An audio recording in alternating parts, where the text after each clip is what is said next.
And we're live with no video. I hit the show.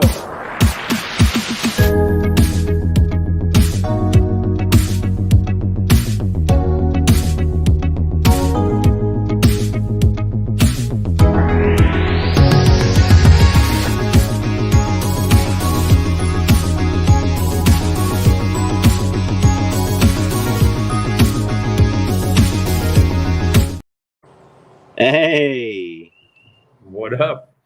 what's going on? Had to go get a Hey. hat real quick. Technology's rough today. I know I'm outside.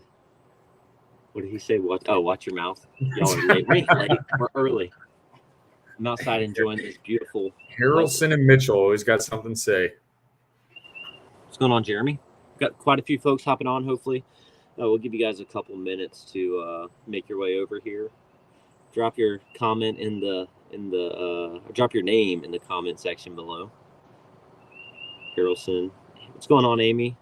Happy Easter to everybody who's joining us again. We're not going to make this super long. Again, my apologies for yesterday. Sean is in Texas. I was working the Airfest for the past 2 days for 15, 16 hours. So I was spent yesterday. So again, we're going to hop on here. We're going to discuss the team trail or the team challenge for the month of April, Lake Okeechobee, Lake Seminole. We'll touch a little bit on that as well. And then championship.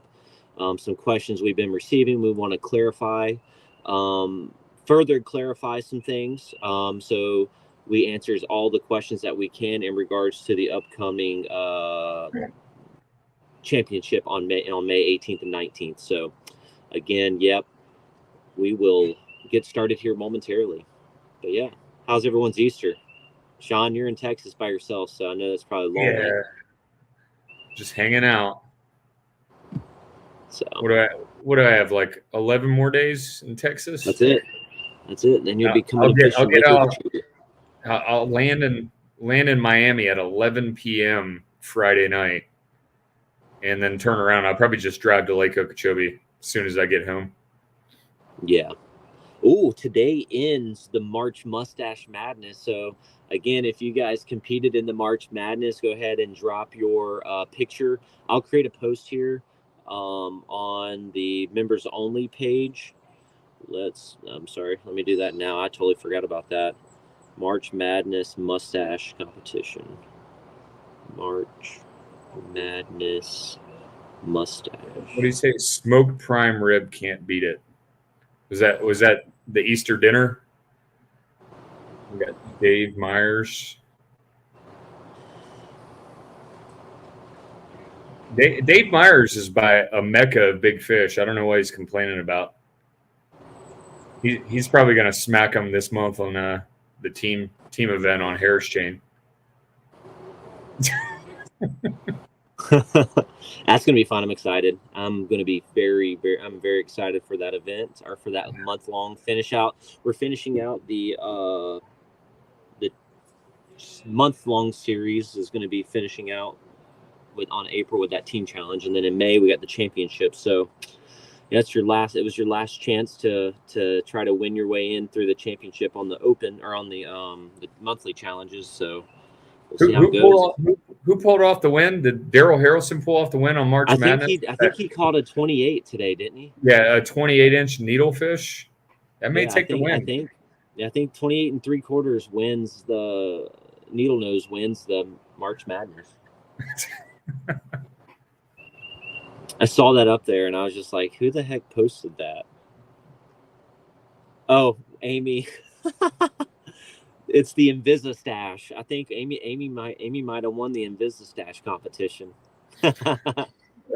Possibly.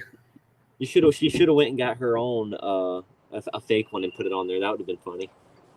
So, all right, we got 11 folks on here. We're gonna get started. We're gonna talk about the monthly or the April or the team monthly challenge. I had to go ahead and do a random team generator this morning because I had to work alongside with the Fishing Chaos director to help me make sure that I was doing that right so that you guys could get start submitting fish tomorrow since it is the first. He was going to use it today to verify everything. If we were able to do the teams last night, but today being Easter and everything, I had to knock it out around noon today, to make sure that the platform was set up properly to where we can actually host this event on time. So that's why you guys saw the random team generator. We had a last minute ad with Blake Abbey signing up with like 5 to 10 minutes left in the registration. And so that made Sean have to jump on to even it out. There was some questions on I had another member ask if their wife could join, as she signs up to be a member. But if there's anybody that last minute wants to join the team series, I need to know immediately so that I can let Seth know so his wife can sign up and join the club and enter in the monthly challenge. So just get with me, contact me directly before midnight tonight, so that I can let him know and we can get that team registered. But again, we went on to a random team generator. We just dropped the names into that, and then we hit randomized. And that's how the teams were selected. Again, if you guys have any questions, I know Sean, he's going to be out of town. For any reason, there's 2 people that are put together that have things going on where we need to potentially change around. Let me know, and I can work with the Fishing Chaos person to help change those names around. But as of right now, those are the teams. Again, reach out to your team member. You guys send me a name. If not, it's just going to be your last names as your team name. And what it's going to look like is, yes, Jeremy, you can edit your own team names. If you go in there, you can hit the little 3 dots to the right and click edit. And you can edit your team names and adjust them yourself. I don't have to do that. But if you don't know how to do it, I can definitely do it for you. Just it's all right. Myself and Matt are going to dominate the monthly anyway, so it's all right. Yeah, you're 3 days of fishing. So, Evan, what you want to be called? Oh, Thomas. Okay, yeah. So you guys just come up with a creative name. If you guys don't know how to edit it yourselves, send that to me, and I will get it updated. But tomorrow starts day 1 of the month, so you guys fishing should start tomorrow at 7 a.m. So get out there and start fishing. It's going to be your best 10 as a team. Best 10. So that's not best 5 from each angler. It's going to be the best 10 submitted by your team, right? So I could have Harrelson can go out there and catch 9 or 10 of them, and it's the 10 best fish in total in length that are going to be added to your leaderboard. And that's to help for people that can't fish every single day, or might be out of town, or might be, not able to get on the water as often. That still allows your other team member to carry the team in that regard. So if you guys have any further questions with that, that's pretty much it. As far as the team aspect goes, the eligible body of water is going to be any public body of water. If anyone can access it, and it's public, has a public boat ramp, you still cannot just go to a private golf pond or whatever it is, private community pond, and fish. Our judges will be able to verify that if it's on a public body of water or not, and they will deny that fish for that reason. So just understand that. If you have a question on if a body of water is public or not, reach out to one of us. If you can't find it out on yourself, and we'll help determine if that body of water is eligible or not. Another question I got is watercraft. You still have to be in a kayak. You cannot fish these tournaments from the bank or a boat. It has to be an approved watercraft, kayak, following all the FKBT regulations. It is a tournament, so making sure you guys are following all the proper rules that are required in regards to that. And then the other one is, when I say any eligible public body of water, we got anglers that are competing on Lake Gunnersville for the KBF National Championship that are going to be a part of this event. We got people. We're going to have anglers up fishing Lake Seminole, which is a body of water that's on Georgia and Florida. So any public body of water, as long as you're following the rules and regulations that are stated in our rules, they're eligible. Okay. So if other people hop on, I will do a random matchup of the people who hop on. The teams that are currently set are set. Any other people that hop on, they will be put in their own random pool of a random team generator, Amy. So if you want to hop on, Seth, I'll get with Seth and have his wife sign up. Our retention pond's fair game. Public, accessible body of water, Jeremy. With a public boat launch. With a public boat launch, yeah, please. It has to. You have to be. You have to like. We don't allow you to launch from the side of the road in any of our FKBT sanctioned events. So, yeah, easy way to look at it. If you go to like FWC Boat Ramp Finder, if you're fishing in Florida, it's going to identify the public boat launches, primitive launches, and any private businesses that require a fee for launching. Those are probably eligible bodies of water. But if I don't think there may be some like private like community ponds in there. So if it's a private pond, you can't fish out of it, right? If it's not publicly accessible, if it's in a private community, I'm not going to say the name, but there's a lake up north that's private on two sides.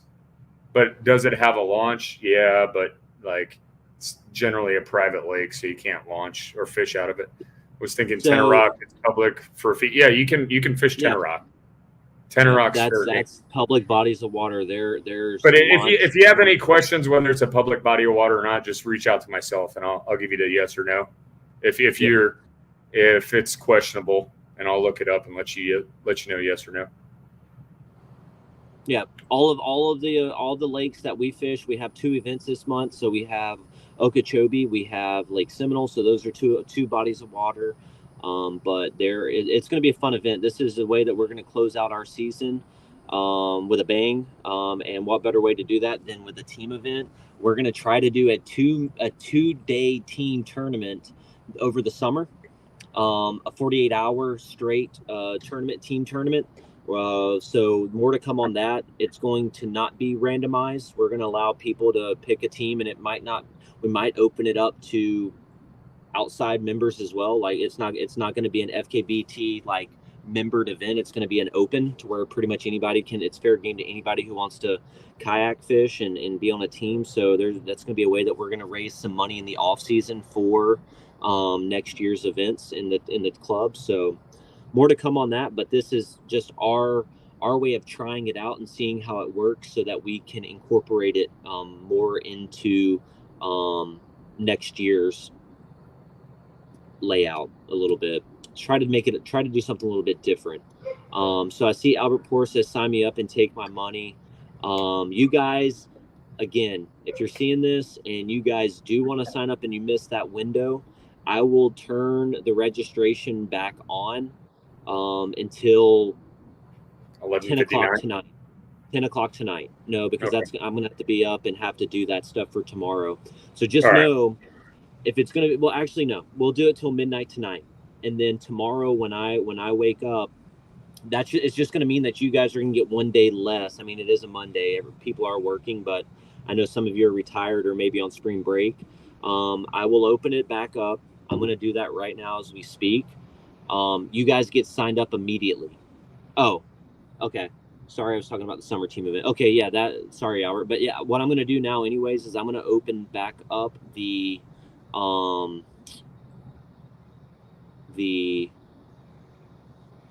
tournament and open until 10 o'clock tonight or 11:59 tonight. And then tomorrow morning, I'll randomize whoever signed up between then and now and assign you guys a team.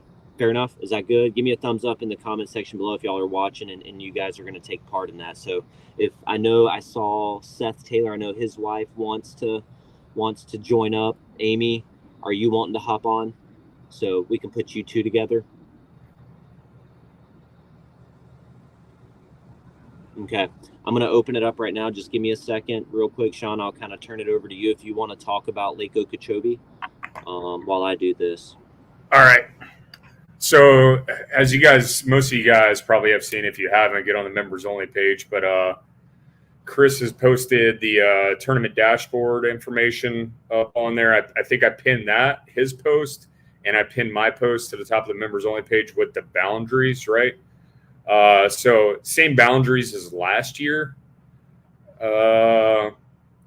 Launches, right? So there's a lot of launches. I wouldn't say a lot, but it goes all the way around the lake. So some of those launches, example, if you launch out of Clewiston, the first ramp, the one on the south side of the levee, then there's one on the north side of the levee. So if you launched on the Clewiston boat ramp on the south side of the levee, you would have to go through the lock to be in eligible fishing water. So there's some ramps around the lake where you can launch outside the levee, but to be eligible, you have to move inside the main lake portion of Lake Okeechobee. A question I haven't heard yet, but the rim canal, if you're inside the levee, the canals, you can fish the rim canal around Lake Okeechobee. If it's outside the levee or outside the boundaries, it's not eligible water. So it's pretty cut and dry. But if you have any questions regarding Lake Okeechobee on boundaries or eligible launches, just reach out to me directly. I think it's pretty clear cut. Post-tournament meetup, what's that place called again? It's right on Herbert Hoover Dike on the kind of the southwest corner of the lake. I'll look it up here in a second. But you gonna pull it up? Yeah, I'll pull it up. I just dropped a comment in the comment section below about the team challenge registration being open until midnight tonight. So get signed up ASAP so I can assign you your teams. And the post tournament meetup is going to be at the Is it March? I can't think. But what I was going to say is same launch time, same timelines in, same lines out time. I believe Chris made check-in time 16:30 or 4:30 p.m. So he's giving you guys an extra 15 minutes to get the location, because we understand that some places where you launch from is going to take a little bit longer to get to, but it's angler's responsibility. If it's an hour drive for you to get to the post-tournament link-up, you may have to leave the water early to make it in time to the post-tournament link-up, which is mandatory to get points. What was it? It's called Sam Griffith Overlook. It's on Herbert Hoover Dike, Okeechobee, Florida, 34974. I'm going to put it in the comments section below. Yeah, they've already posted it in there. Oh, they did? Okay. Yeah, so that'll be the post-tournament link up. If you have any questions on that, just let us know, whether it's launch locations, boundary locations, post-tournament link up. You can reach out directly to myself if you have any questions. I think that's about it. If you have any questions right now, just drop them in the comments section. I think that pretty much clarifies everything for Okeechobee. Yeah, should be pretty easy. It's our second time going back there. It's going to be fun. Be safe. Be smart. Outside, remember, if you're fishing in eligible water, right? If you have to lock through, make sure that you guys do so safely. But yeah, it's going to be a fun event. Lake Okeechobee. When we went there last year, they had just finished, I think, with the MLF or the Toyota Series, and then they had the Elites the week after. So we were right after the Toyota Series and right before the Elites. So it was a pretty heavily pressure. We went at a pretty heavy pressure time. So right now it should be good. Should be a lot of fun. Yeah, I mean, we're kind of talking about it in our group chat or on our group message videos, but just remember Okeechobee. Like if you get on the main lake portion of Okeechobee, wind reacts a little bit differently on that large body of water. So a 5-10 mile an hour wind is going to be a little rougher than what it is on Lake Toho per se. So yeah. Just be ready for that.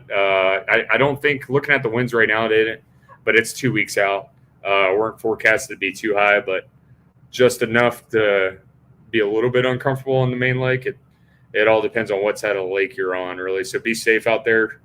Obviously, same rules apply as normal. If you're not familiar with the rules, or you need to go ahead and open those up and look at them. Most of your questions that you guys have are normally answered on the tournament dashboard or within the rules. Now, if it's something Yeah. we need to clarify, but almost through our second season, everything's pretty cut and dry in the rules. I don't think there's going to be really any changes going into next year. Maybe minus championship qualification verbiage, but other than that, like most of your questions for you guys can be answered in the rules or the tournament dashboard, which Bailey does every month for each event. So, if any questions, so you want to move on to, you want to start talking championship qual? Yeah. So the one thing I do want to kind of like not harp on, but just bring to your guys' attention is utilizing the Fishing Chaos app for what it is intended for. It'll save you guys it'll answer a lot of your questions pretty much off the bat without having to like wait for one of us to respond. And if it's missing something, then say, hey, this tournament is missing this information, and then we'll add it and answer your question at the same time. But a lot of the questions and things that you guys ask, one, are either found in the rules or that are sent out or posted on each tournament dashboard, or that information is located directly on the Fishing Chaos tournament dashboard, the tournament homepage. When we say tournament dashboard, is when you go to an event, it brings it where you click to submit catch. It says show information or show details or hide details. You click show details, it will list out all of the tournament details right there, with links and everything. So if you guys don't know what I'm talking about and how to use that Fishing Chaos app, for what it's used for, just please reach out to me. I will send you videos on how to do things and what to look for, to where you can actually use it to your advantage, and not have to wait on myself or Sean or Todd or one of us to answer those questions. But oftentimes you can find your answers right there on that dashboard. The next thing that I do want to bring up, as Sean has mentioned a little bit earlier, is the Angler of the Year and the Florida Kayak Bass Trail Championship qualification standards and what that looks like, because we are coming up to the end of our season, with the last two events being Okeechobee, which is what the last event the majority of our anglers are going to fish, that aren't planning on traveling to Seminole to fish in our actual last event of the year, teaming up with the Northwest Bass team up there on Lake Seminole. So we're going to go through that. What we're going to do after that is we're going to go take a look and dive into the Angler of the Year points standings of where people are currently at and what that's going to look like after Lake Seminole.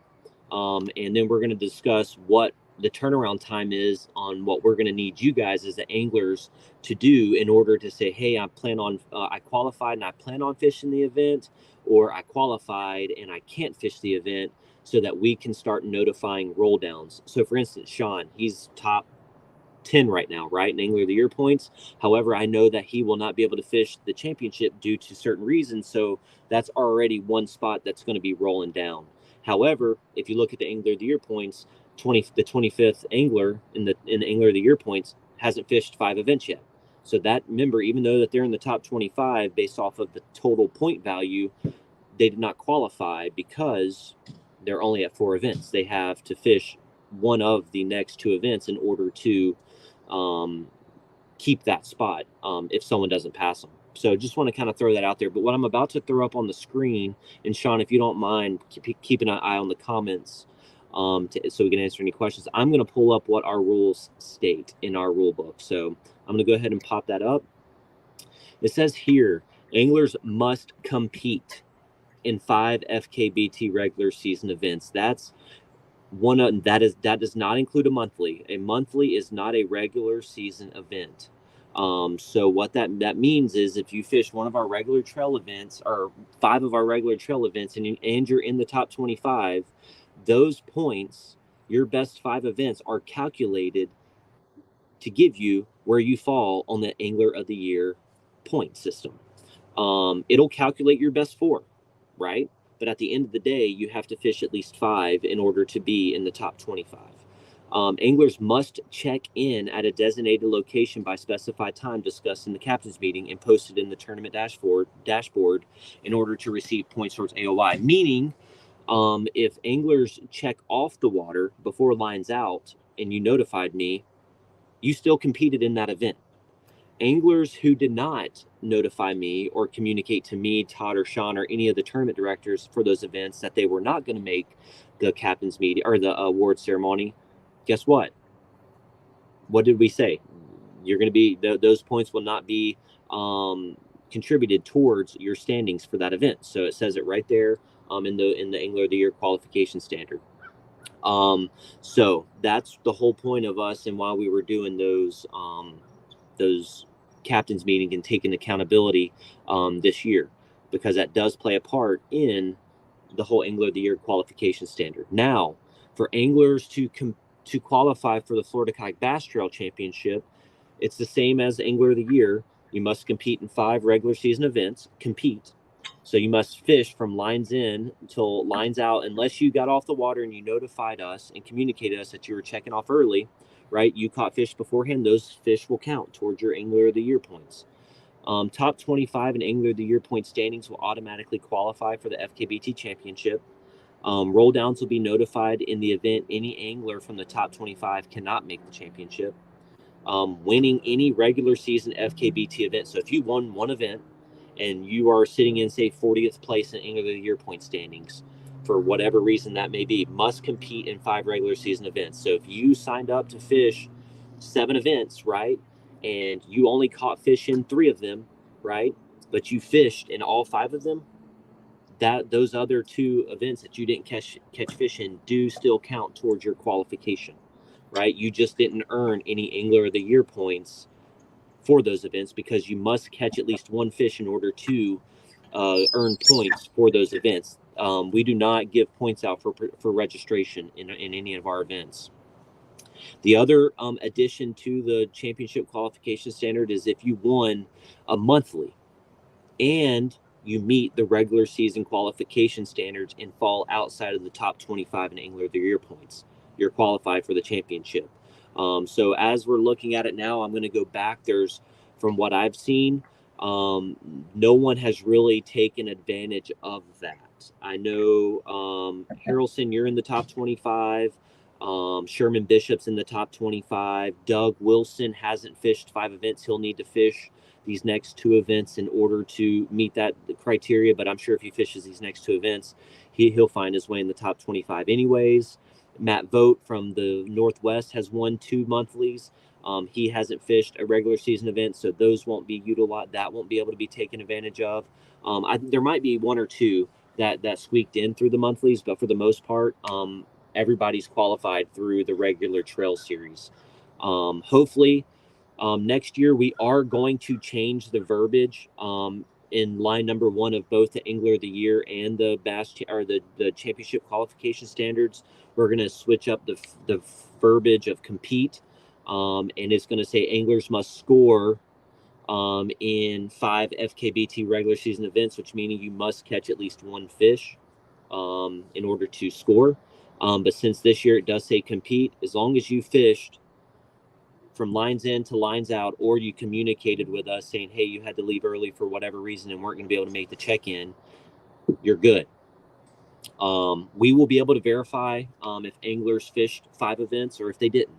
So we will be issuing out the top 25. We'll be notifying the top 25 and everybody who qualified for the FKBT championship on, let me look at my calendar real quick. It will be April 27th. So it's going to be the 29th or the 3rd. We'll give us until the 29th of April, because we're going to be driving back from Lake Seminole. So it might be that Monday or Tuesday, we're going to notify the anglers through their Fishing Chaos messaging app and emails of the top 25 and everybody who won an event that qualified. And then we're going to ask that you guys provide us a confirmation before or by May 3rd. If you're going to be able to attend the championship or not. So that gives us enough time to notify the roll downs to make sure that we're fielding a full team for the championship. Okay. Any questions so far? I think I've seen 1 person. No Okay. questions. Okay. So without that being said, again, we've had in the past day or 2, like 5 or 6 people reach out to us asking for clarification on qualification standards. Okay, we have a lot of anglers that come out there and they spend their time, effort, money fishing an event, right? And they might just have a bad day and not catch a fish. You still competed, right? You might not have caught any fish, or you might have caught fish and they weren't large. They didn't fit the minimum requirements. So we're not going to, what's the right term? We're not going to punish you even more, but we are going to allow that to be, we're going to honor that what was in the rules for this year, and we're going to make those changes next year. Okay, Sean, did I miss anything? No, you covered it all. Any questions about that? I thought we hit it pretty well and covered it pretty well throughout the season, but I know it is getting close and people are just outside that top 25 and are probably worried if they're going to make the championship or if they're not going to make the championship. Again, make sure that you guys are familiar with those standards. If you have questions, reach out. But again, we're here to help in any way possible, and we're looking forward to a great into the 2024 season. It's been a blast so far. We're going to finish out strong. Again, nobody has entered the Elite 100-inch club yet, but I'm sure Okeechobee and Seminole are two places in which you can do so. I'm excited about that. We have busted our lunker, right? No, 26.5 would have been holding the record, but Sherman Bishop crushed the lunker with a 25 1/4. Yeah, 25 1/4. So I think it's right now it's sitting at over $1,000 for the lunker pot. So that's Lake Seminole in Okeechobee. Hopefully someone out there can top that and take home a bigger check. It might be around the $1,500 mark by the time it's all said and done. That's going to be a good paycheck to take home at the end of the year. But yeah, I don't see very many. Yeah, there was no question. I mean, looking at the AOI points, though, I think I kind of looked at it today. I think it's down to like the furthest somebody that's down the list that can make it inside the top 25 is like 42nd, I believe, is what I said. So Yeah. I may be off. So, and the only people that can surpass Sherman or anybody inside the top 9 to 1 are still capable of winning the AOI, but that takes some people tanking a couple events or not scoring a couple bass. So it's still up in there right now, but it's pretty tight up there at the top. So it's definitely up in the air right now. Yeah, so I know we got Seth Taylor. He's in 25th right now. He's that cut line, but again, he's only fished 4 events too. So he's going to have to fish one of these next 2 to even stay and he's still in the AOI race, or 25th in AOI points, but still does not meet the qualification standard for 5 events. Denton Giovinco, I see that he has 4, but let me see if he has fished. He's only fished 1, 2, 3, 4 events as well.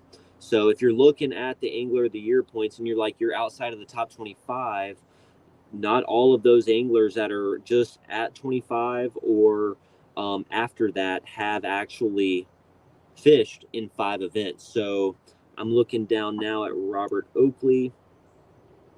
1, 2, 3, 4. He's only fished 4, so that brings it down to Timothy Campbell. I'm just going off you guys can do all this yourselves and go down and see where you fall.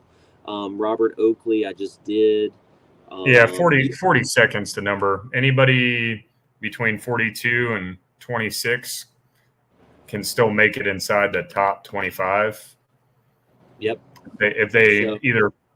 So there's still a possibility. I mean, those guys that are in 26, 27, 28, I mean, all they really need to do is catch a fish, and some people not catch a fish, and they're inside the top 25. So it's going to change a lot.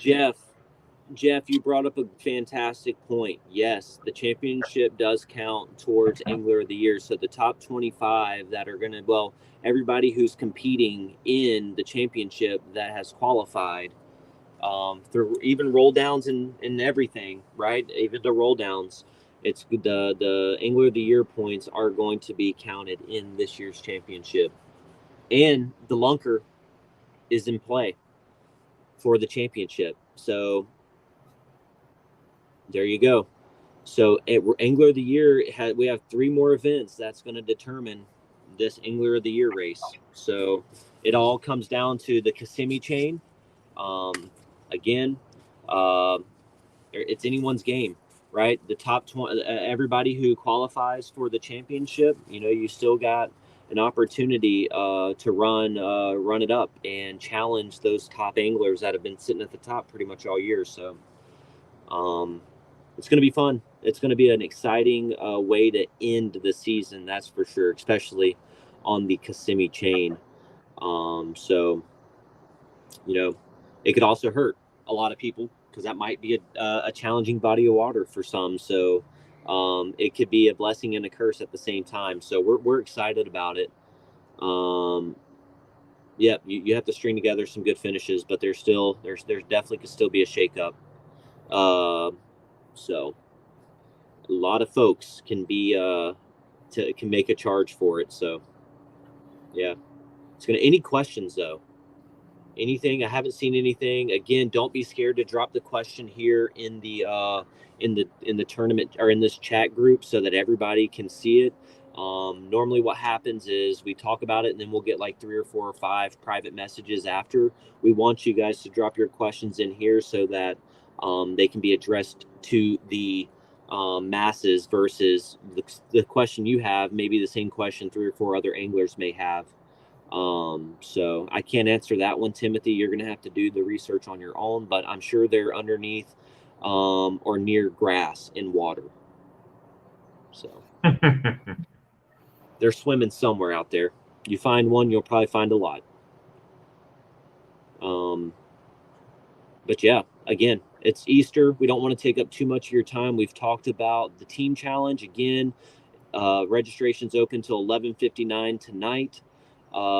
If you guys are registering, again, make sure that you guys do so quickly. I will assign you guys a team, and then so you guys can start fishing. The code will drop I think I have it set. It should have already been released. I think I had it set for 7. So the code should already be released for the monthly. So get that on your scorecards. Make sure that you guys, that code is present. Seminole, you may have to buy a Georgia license possibly. I would look up the law in regards to fishing license when you're fishing a body of water that is connected to 2 states. But I know in Hartwell, on Lake Hartwell, South Carolina, Georgia, they are what do they call it? Reciprocity. Yeah. So you didn't have to. I don't know. I hadn't even looked into it. But I would assume that's something that we can reach out to Matt Vogt, the tournament director on the Northwest side, to get clarification on. But yeah, we're going to be doing our live captain's meeting for Lake Okeechobee is going to be set for, let me not lie to you. It's going to be on the 10th, the 11th. April the 11th is going to be our mandatory captain's meeting for Lake Okeechobee. And then we'll do the 25th the April 25th for Lake Seminole. Timothy just said if you launch on the Georgia side, you're going to need a Georgia fishing license. If you launch on the Florida side, you'll need a Florida license. So, but good question. Again, so we covered the team challenge or the team event this month. We covered Lake Okeechobee, the boundaries and the ceremony meet up there. And then we also talked about the championship and Angler of the Year point qualifications. Okay. Any other questions, please reach out to Sean, myself, or Todd. Try not to reach out to Todd this week. He's got some family in town, so he's going to be spending time with them. So if you have any other questions, just reach out to me. And then Sean, he's going to be in class for the majority of the day, so he might not get to you in a timely manner. So just reach out to me, and I'll be able to address the questions that you guys have. Okay. That's it. That's all I got. Again, thank you guys for joining us on Easter. Again, sorry for the last minute change for today, but we wanted to get on here and discuss some of those things before we start this month, the final month of the regular season for the FKBT events. So again, we appreciate everything you've done and that you guys have done for the club this year. We're looking forward to finishing it strong. Yeah, that's all I got. Thank you guys. And happy Easter. I'll drop a post on there because Thomas, I don't know if you're entirely correct. I'm pretty sure Timothy's correct. Like if you launch on the Florida side, you can go in the Georgia side waters with a Florida license. But I'll talk to Matt and verify because him and the boys up in the Northwest are already. I'll give him a call right after this and make a post. Yeah. Just to clarify. Yep. Awesome. All right. Again, but enjoy your Easter. Enjoy the rest of your Easter. We'll see you guys out on the water, and we'll see you guys for the Lake Okeechobee on April 11th, mandatory captains meeting.